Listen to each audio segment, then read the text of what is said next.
মাথা উঁচিয়ে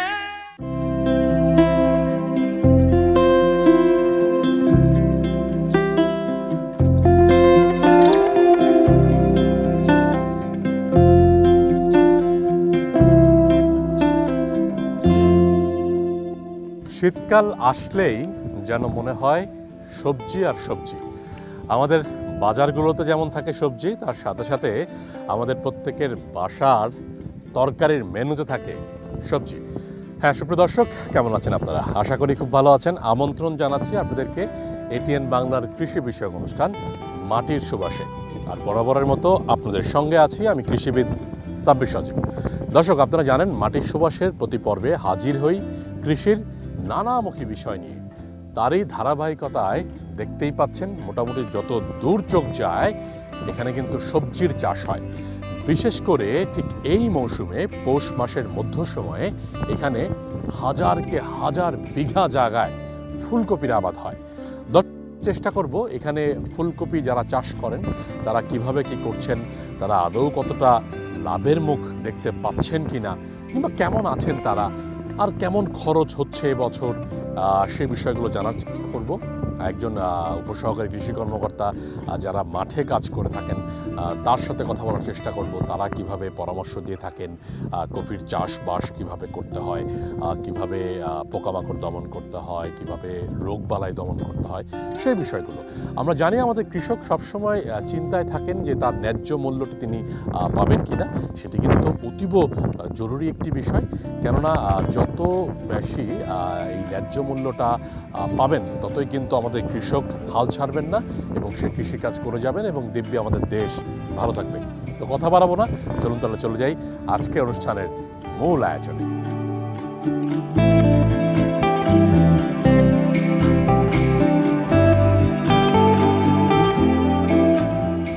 শীতের এক প্রধান জনপ্রিয় সবজি হলো এই ফুলকপি। তরকারি কিংবা কারি বা স্যুপ তৈরি করে বড়া ভেজে ফুলকপি খাওয়া হয়। তবে শীতের সবজি বলে কথা, তাই ফুলকপি বেশ পুষ্টিকর। তাছাড়া গ্রীষ্মকালেও উৎপাদিত হয়ে থাকে এই ফুলকপি। ফুলকপিতে যথেষ্ট পরিমাণে সালফার, পটাশিয়াম, ফসফরাস, খনিজ উপাদান আছে।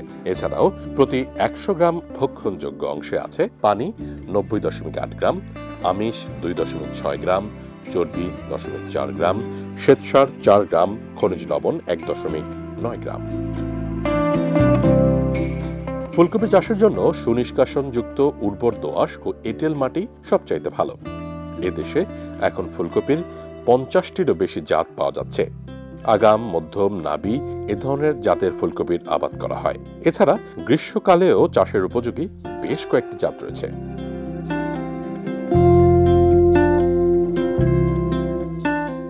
বিক্রি শুরু করছেন কবে নাগাদ থেকে? এই আগন মাস থেকে। আমি তো ইংরেজি বুঝি না, বাংলায় আগন মাস থেকে অগ্রহায়ণ থেকে এটা পৌষ মাস চলতেছে। হ্যাঁ, পৌষ মাস চলতেছে। অগ্রহায়ণে যখন বিক্রি শুরু করছেন তখন দাম তো ভালোই পাইছেন মনে হয়? তখন 15 টাকা 20 টাকা করে পাইছি কিছু আর কি। আমার তো কপি নামি কপি, ওই যে 70 হটস্টং এগিনা, মানে নামিতে লাগাইছেন বেশি। হ্যাঁ, নামিতে বেশি লাগে। এখন সবজির তো যখন বাজারে উৎপাদন বেড়ে যায় তখন তো দাম একটু কমে আগে যায়। হ্যাঁ, অনেক আগে যারা এই যে কাতি মাসে বুনছে, এই যে বেচছে, তারা 60 টাকা 70 টাকা কেজি বেচছে। আপনি এমনি এই কফি চাষ করেন কত বছর হইলো? কপি চাষ করি আমি 30-35 বছর হয়ে গেছে। 30-35 বছর। তো এই দামটা কি এইবারে কি কমলো? এইবারেই কমলো। গত বছর গেল বছর আল্লাহ ভালোই টাকা দিছিল, ভালোই পাইছিলাম। এই বছরে আর কইলাম চালান নইয়াও করে আশা করব না, যে চালানটি খেতে খাটাইছি। বাজারে যখন আমরা কিনি আর কি, বা ভোক্তারা কিনে, তখন তো এত সস্তায় কিনে না তারা তো। এখন তো বাজারে তো 25-30 টাকা কেজি কিনতে হয়। এখন কিনতে হয় হয় বাজারে হোক বা বিভাগীয় শহর। আমরা তো এটা বেচতে পারি না। আমরা ঢাকায় নেই, বিট ভাড়া দেই 3000 টাকা শুধু ওই কয়েক ঘন্টার জন্য। কয়েক ঘন্টার জন্য বিট ভাড়া 3000 টাকা, গাড়ি ভাড়া দেওয়ার নাকি 4500 টাকা। 4টা করে কামলা, 5টা করে কামলা নাকি 5-7 3500 দেওয়ার নাকি কামলা গো। ওই যে নিজেরা গায়ে খাটি 2-3 বাবাটা খাটি, যাই আমাকে 3-7-2100 টাকা আমাকে বাইসা যায়। তবু বেচা এসে দেখা গেল 1 টাকা পাইছি আমি 2600, 1 টাকা পাইলাম হলো 1200, 1 টাকা পাইছি 700, আর 1 টাকা পাইছি হলো আপনার 400, আর এই যে এই চারটা দিলাম আমার কাছে আরও 300 টাকা জরিমানা দিলাম আমি। দর্শক, এভাবে কিন্তু আমাদের কৃষক মাথার ঘাম পায়ে ফেলে কষ্ট করে থাকেন মাঠে।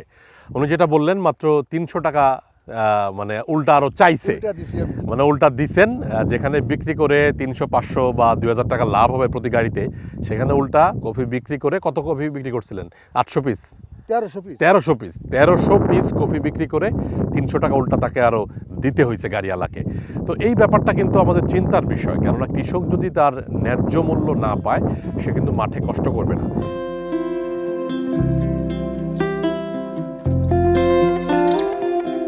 ফুলকপির রাজ্যে হাঁটতে হাঁটতে হঠাৎ পাখির চোখে ধরা পড়ল সরিষার রাজ্য। সরিষা বাংলাদেশের প্রধান ভোজ্য তেলের ফসল। বর্তমানে প্রায় 3.5 লক্ষ হেক্টর জমিতে এর চাষাবাদ করা হয়। তবে এবছর খানিকটা কম জমিতে এই সরিষার আবাদ হয়েছে বলে ধারণা করা হয়। সরিষার জাতের মধ্যে টরি 7, সোনালী সরিষা, কল্যাণিয়া, দৌলত, বাড়ির কয়েকটি জাত এবং বিনার কয়েকটি জাত রয়েছে। সবচাইতে বড় ব্যাপার হচ্ছে, উপর থেকে সরিষার যে রাজ্যটি দেখা যাচ্ছিল তা সত্যিই মনোমুগ্ধকর। আর দূর থেকে যখন নিজ চোখে দেখছিলাম তখন তো বেশ চমৎকার লাগছিল।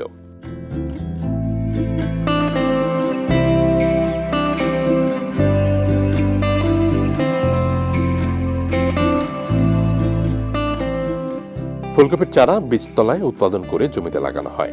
বীজতলার আকার 1 মিটার, পাশে এবং লম্বায় 3 মিটার হওয়া উচিত।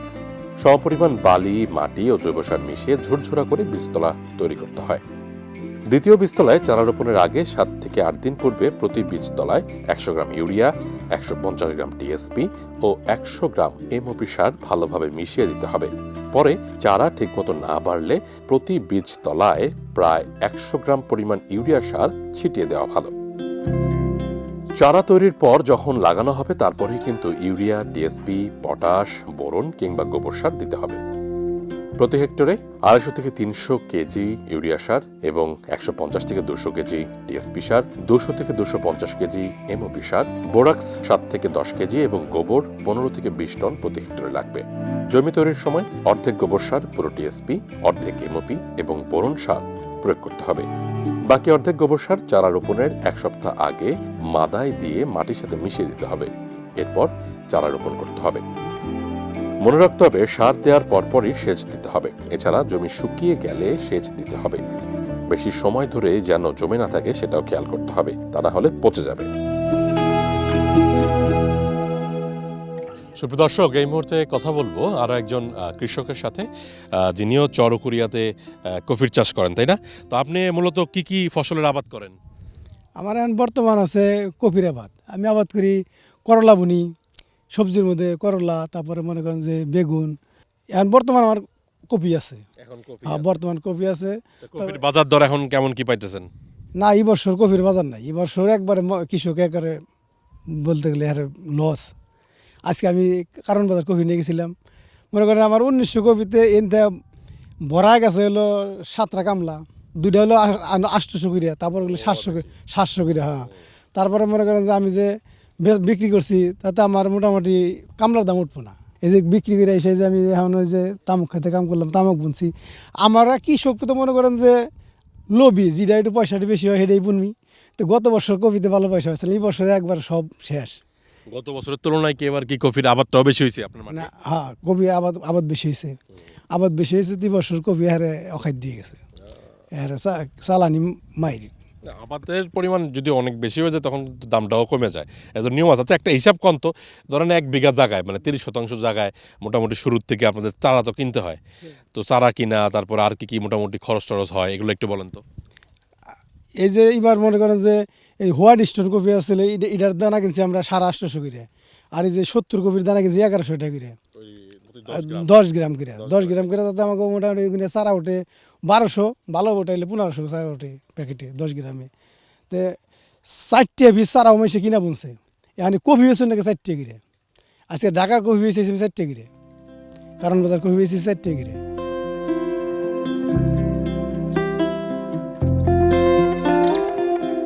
ফুলকপি গাছের সারির মাঝে সার দেওয়ার পর সারির মাঝখানে মাটি তুলে দুপাশ থেকে গাছের গোড়ায় টেনে দেওয়া হয়। এতে সেচ ও নিষ্কাশনে বেশ সুবিধা হয়। পোকামাকড়ের মধ্যে ফুলকপির সবচাইতে ক্ষতিকারক পোকা হচ্ছে লেদা পোকা। নাবি করে লাগালেই সরুই পোকা বা ডায়মন্ড ব্যাক মথ বেশি দেখা দেয় এবং বীজ উৎপাদনের জন্য চাষ করলে পুষ্পমঞ্জুরিকে জাপ পোকা হাত থেকে রক্ষা করতে হবে। অন্যান্য পোকার মধ্যে লেদা পোকা, কালো ও হলুদ বিছা পোকা, ঘোড়া পোকা ইত্যাদি মাঝে মাঝে ক্ষতি করে থাকে। ফুলকপির পাতার দাগ ও কালো পচা রোগ প্রধান সমস্যা। এছাড়া ড্যাম্পিং অফ, ক্ল্যাবরুট, গদাইমূল, মোজাইক, পাতার আগা পোড়া রোগ হয়ে থাকে। বোরন সারের অভাব হলে ফুলে বাদামি দাগ পড়ে এবং কালচে খানিকটা হয়ে যায়। সাধারণত একর প্রতি 15 থেকে 25 টন হয়ে থাকে এই ফুলকপির উৎপাদন। সুপ্রিয় দর্শক, এই মুহূর্তে আছি মানিকগঞ্জ সদরের উকিয়ারা গ্রামে এবং আমার সাথে আছেন একজন উপসহকারী কৃষি কর্মকর্তা। আমরা তো দেখতে পাচ্ছি এখানে শুধু বেশিরভাগই হচ্ছে কফির আবাদ এবং শীতকাল আসলেই সবজির একটা বেশ কদর এবং বাজারেও দেখা যায় এবং কৃষকও মাঠে কিন্তু ব্যস্ত থাকেন। তো আপনার এই উকিয়ারা গ্রামে মূলত কোন কোন ধরনের সবজি আবাদ হচ্ছে আসলে? আমার এখানে মূলত মেইন আবাদ সবজি আবাদ ফুলকপি। অন্যান্য ফসল আছে। আমার 471 হেক্টর জমির মধ্যে 150 হেক্টর জমি ফুলকপি আবাদ হয়। আর অন্যান্য সবজির মধ্যে কি কি সবজি হয়? বেগুন আছে, মূলা, এই লাল শাক, ধনেপাতা, তারপরে সিম, এগুলোই হয়। রোগবালাই নিয়ে যদি একটু বলতেন এবং কি কি ধরনের সার দেয়া লাগবে, অর্থাৎ সার ব্যবস্থাপনা, পানি মোটামুটি কয়বার দেয়া লাগে, সেচ ব্যবস্থাপনা, এগুলো নিয়ে যদি একটু বলতেন। ফুলকপি হচ্ছে একটা সেনসিটিভ সবজি, মানে ফসল খুবই টেক কেয়ার করতে হয়। কৃষকরা সারাক্ষণই মাঠে পড়ে থাকে। তো ফুলকপি আবাদে যদি পরিবেশ অনুকূল থাকে তাহলে তেমন কোনো রোগ বালাই হয় না। প্রতিকূলে থাকলে একটু গোড়া পচা রোগ হয়। আর যেই পোকাটা আসে সেটা হয়েছে আপনি লেদা পোকা, এটা ফুল হওয়ার পরে আসে। আর পাতা খেয়ে ফেলে?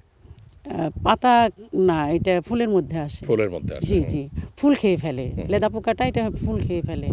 পাতায়ও কিছু আসে, কিন্তু সেইটা কৃষকরা ইয়ে করতে পারে আর কি, ওষুধ স্প্রে করে। আর সার ব্যবস্থাপনার মধ্যে হয়েছে যখন এই মাটি তৈরি করে কৃষকরা, তখন হয়েছে আপনার বিঘা প্রতি 10 থেকে 15 কেজি ডিএপি সার, টিএসপি অথবা ডিএপি, এমওপি সার, জিপসাম, বোরন, দস্তা, এগুলো দিয়ে থাকে। দস্তা বিঘা প্রতি 2 কেজি, বোরন বিঘা প্রতি 2 কেজি, আর পটাশ দিয়ে থাকে 15 থেকে 20 কেজি, জিপসাম দিয়ে থাকে 10 থেকে 15 কেজি। এভাবে তারা মাটিটা পরিচর্যা করে। তারপরে মূল জমিতে, বীজতলা থেকে মূল জমিতে চারা রোপণ করে। চারা রোপণ করার পরে আপনার সেচটা দিতে হয়। সাধারণত মাটিতে রস থাকা অবস্থায়, মানে জো অবস্থায় যদি মাটিতে পর্যাপ্ত রস থাকে তাহলে পানির সেচ লাগে না। কিন্তু সাধারণত আপনার 2 থেকে 3 বার সেচ দিলেই হয়ে যায়। 60 থেকে 65 দিনে এই ফসলটা উত্তোলন করা যায়।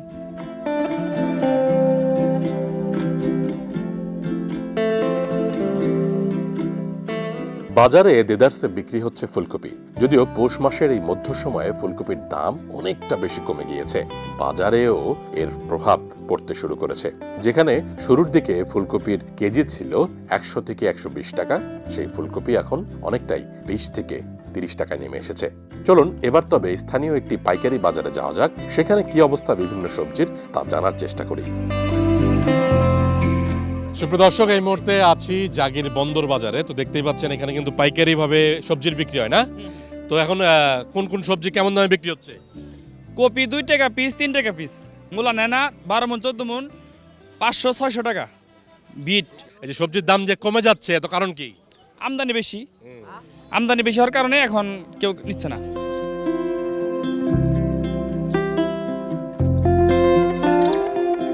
কফি এগুলো কই যাচ্ছে ভাই? এখানে ভাই ঢাকা যাচ্ছে ভাই। ঢাকা যাচ্ছে না ভাই? আপনি একটা একটা করে টিস্যু দিচ্ছেন কেন?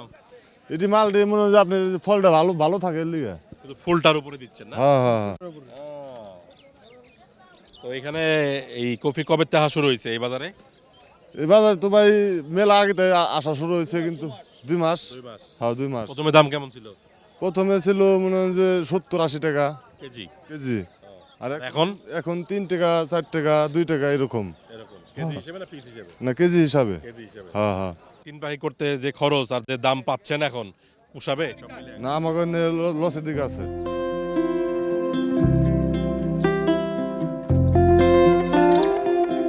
সুপ্রিয় দর্শক, এই মুহূর্তে কথা বলবো জাগির বন্দর বাজারের সভাপতির সাথে। কি নাম আপনার? শাখাওয়াত হোসেন। তো আপনার সাথে তো কথা হচ্ছিল, বলছিলেন যে এই এলাকার সার নিয়ে একটু ঝামেলা নাকি? সারের ওটা একটু বলেন দেখি। হ্যাঁ, এখন এই যে একটা বাজারে একটাই ডিলার, সে যা বলতেছে তা। 1200 টাকার সার 1800 টাকা যদি দেয় তাহলে এবার সার আছে, নচেত নাই। সে যে দোকানে বসে রয়েছে ওই দোকানে সার নাই। 1200 টাকার সার 1800 টাকা দিলে কই থেকে আইনা দিতেছে, আর আমরা সাধারণ পাবলিক, সাধারণ যারা কৃষক তারা বুঝতেছে না। যার কারণে হলো একটা বাজারে কমপক্ষে 3টে, আমি সরকারের কাছে আকুল আবেদন করি যে কমপক্ষে 3টে ডিলারশিপ দিলে তারা কম্পিটিশনে মাল বিক্রি করব। আমরা কৃষক যারা আছি তারা ওই ন্যায্য মূল্যে আমরা ওই মালটা আমরা কিনতে পারি।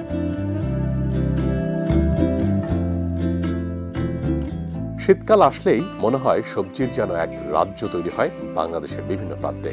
তবে সেক্ষেত্রে আমাদের স্থানীয় যে সকল কৃষি উদ্যোক্তা আছেন তাদেরকে খেয়াল রাখতে হবে কখন কোন সবজির বাজার বেশি পাওয়া যাবে। একটা কথা সবসময় মাথায় রাখতে হবে, শুরুর দিকে এবং শেষের দিকে সবজির বাজারটা একটু চওড়া থাকে। তখনই কিন্তু সেই সময়টাকে মাথায় রেখে সবজির চাষ করতে পারলে বেশি দাম পাওয়া যাবে এবং লাভটাও বেশি হবে। আমাদের উচিত আমাদের কৃষক যেন কম দাম না পায় সেদিকে যেমন খেয়াল রাখা, আবার ঠিক একইভাবে ভোক্তা সাধারণ যারা আছেন তারাও যেন অতিরিক্ত মূল্যে না কিনতে হয় সেই সবজিগুলো, সেদিকেও খেয়াল রাখতে হবে। তাহলেই আমাদের কৃষি আরো বেশি সমৃদ্ধ হবে।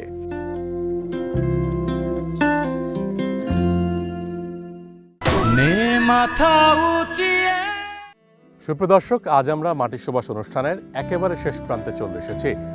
আজকের পর্বে আপনাদেরকে নিয়ে এসেছিলাম মানিকগঞ্জ সদরে। এখানে একটি জায়গা রয়েছে এবং সেই জায়গায় কিন্তু কফির রাজ্য, অর্থাৎ ফুলকপির রাজ্য। উকিয়ারা যে জায়গাটার নাম, এবং এই উকিয়ারার যে চর, সেই চরে কিন্তু হাজারকে হাজার বিঘা জায়গায় ফুলকপির আবাদ হয়।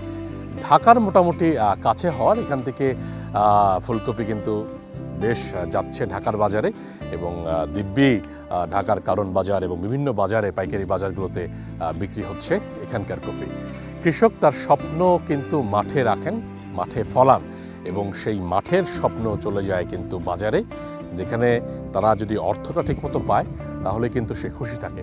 তবে এখানকার কৃষকদের সাথে কথা বলে যতটুকু জানা গেল, এই সময় তারা কিন্তু ফুলকপির সেই ন্যায্য দামটা পাচ্ছেন না।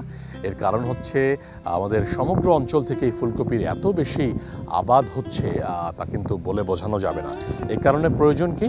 এই কারণে প্রয়োজন হচ্ছে ম্যাপিং করা, জোন করা, অর্থাৎ কতটুকু অঞ্চলে কী ধরনের ফসল আবাদ হবে, এবং কৃষকদের সেভাবেই প্রশিক্ষণ দিতে হবে এবং সেভাবেই কিন্তু কৃষকদের মোটিভেট করতে হবে।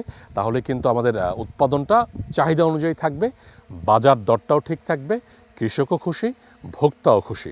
আমরা চাই না ফুলকপির কেজি 120-100 হোক, আমরা আবার চাইও না 10 টাকা 20 টাকা কেজি হোক ফুলকপির কেজি, যাতে কিন্তু কৃষকরা আবার ঝামেলায় পড়বে। তবে একটা ব্যাপার, যেখানে ফরিয়া রয়েছে, সিন্ডিকেট রয়েছে, সেগুলোকে কমাতে হবে, তাহলে কিন্তু কৃষক তার ন্যায্য মূল্যটি পাবে। দর্শক, আগামী পর্বে আবারও হাজির হব নতুন কোনো বিষয় নিয়ে। ততক্ষণ পর্যন্ত ভালো থাকুন, সুস্থ থাকুন, এটিএন বাংলার সাথেই থাকুন। সবার বড় যোদ্ধা তোরা, সবার বড় যোদ্ধা তোরা, নেরে সবার শ্রদ্ধা তোরা, নে মাথা